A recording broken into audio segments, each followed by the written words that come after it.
Hey everybody, this is just going to be kind of an explanatory video about the Pixelmon server.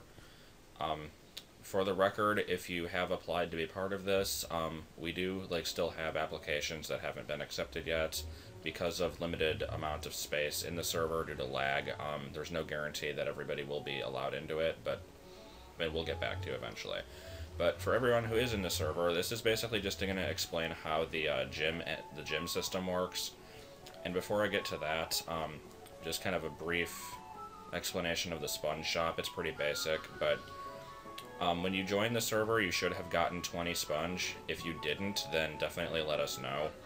And we do have a list of everybody who's supposed to have it, so we'll know if you're lying. But anyway, just at the spawn area, you've got the Pokemon Center in the top floor. This is just the sponge shop. There's little signs that say the kind of stuff you can buy, how much they cost, and that kind of thing.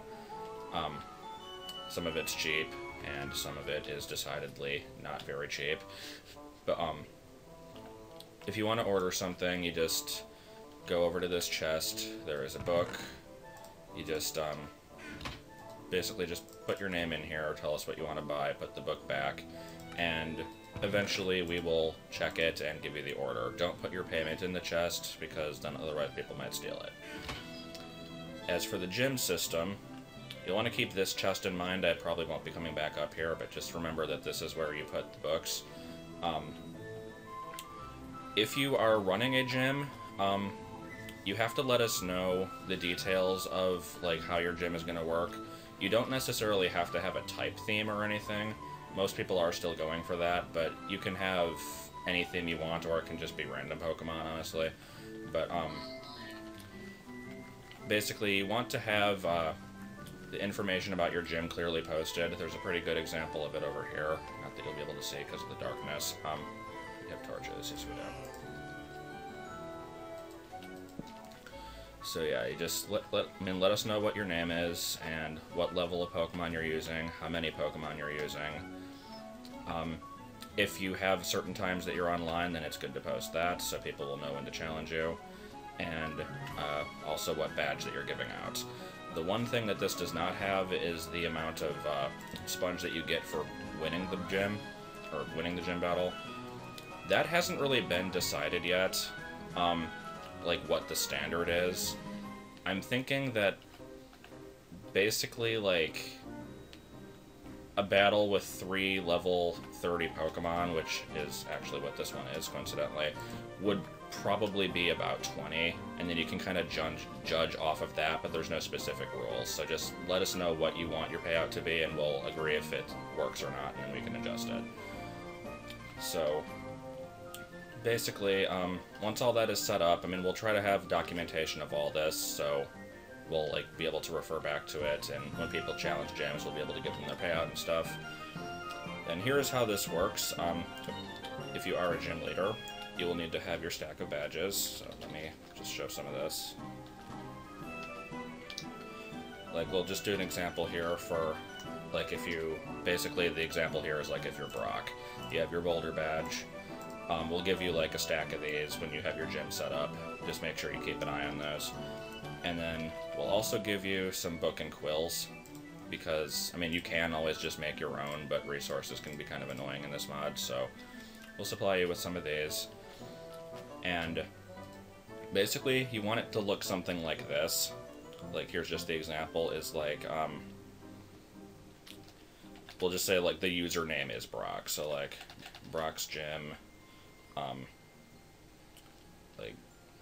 let's see, what kind of stuff should we write in this?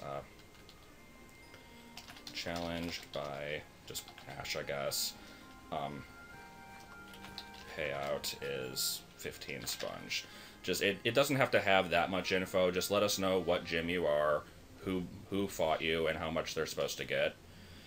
And then be sure to actually sign it when you're done. It doesn't matter what you call it, just folder badge, I guess. But when you sign it, it will have your name on it. And so the reason this is done is so that basically, since you can actually get the badges from boss Pokemon battles, and if people want to hold on to their badges anyway, obviously you might want to have a collection of them. So this is basically just your certificate of authentication. So these should be given out along with the badges. So when you win a battle, you'll get one of these. Take it back to the sponge shop, put it in that chest on the left, and then when we see that it's in there, then we'll know to pay you that amount. So next time you get online, we'll be able to give you that. So currently, that is the only way to obtain more sponge. So you'll want to go around and challenge a lot of gyms. Still have not completely decided how it's going to work with rematches and stuff. We're thinking probably like a percentage of the original amount, like 25 to 50%. But I guess it'll be decided like per gym. They can kind of have their own rules on that as long as we agree to it. But that is pretty much all I wanted to show off. The server is going pretty well. Had a bit of a hiccup yesterday, but we recovered from it. Like 4 people already caught a Rayquaza. And I can't really think of much else to say, can you?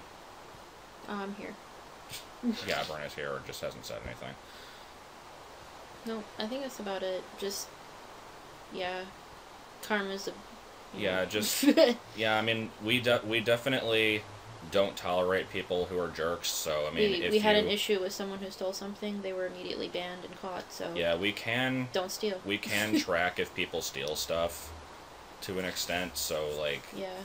If somebody reports something stolen, I mean, we'll probably be able to figure out who did it. Yeah. So just don't be a jerk and you'll be fine. That's pretty much it. Yeah. Common sense, human basic needs, people. Yeah. Oh, and also, right over here is a billboard of all the different badges. So if you are a gym leader and you haven't decided yours yet, definitely check this out and claim one, because they are... most of the Kanto badges are already taken, the later ones not so much, but... I mean, there's still a lot of open ones, but yeah, make sure you get yours chosen, because after the rainbow badge was taken, there were already like 2 or 3 other people who wanted it. Yeah. So just make sure you're not picking one that's already used. Addendum. I've actually thought of something else I forgot to explain in the video. This has actually been asked quite a bit. What do you do when your team of Pokemon that you're using for the gym get too high of a level outside of the range that you've posted? The original answer I had for this was either change the amount that you have posted and just, change the payout accordingly, or get new Pokemon to use. Both of those are still valid things if that's what you want to do. But the other thing you can do, actually, is if you go to your Pokemon, there is a button up here that apparently disables experience. I have not actually done this yet, so... I can't say if this is permanent. I probably should have looked this up before saying this, but... it's there. Yeah, test this on a junk Pokemon that you don't care about beforehand. See if you can turn off the, if you can turn leveling back on afterwards. But if you have something that you specifically want to use for the gym and you know you won't use it anywhere else, you can do this and it'll be level locked. And I think that was basically it. I know there's something else I'm still forgetting, but I mean, I covered all the major stuff, so if there's anything else, I can put it in the description or the annotation or something. That was the major thing, though.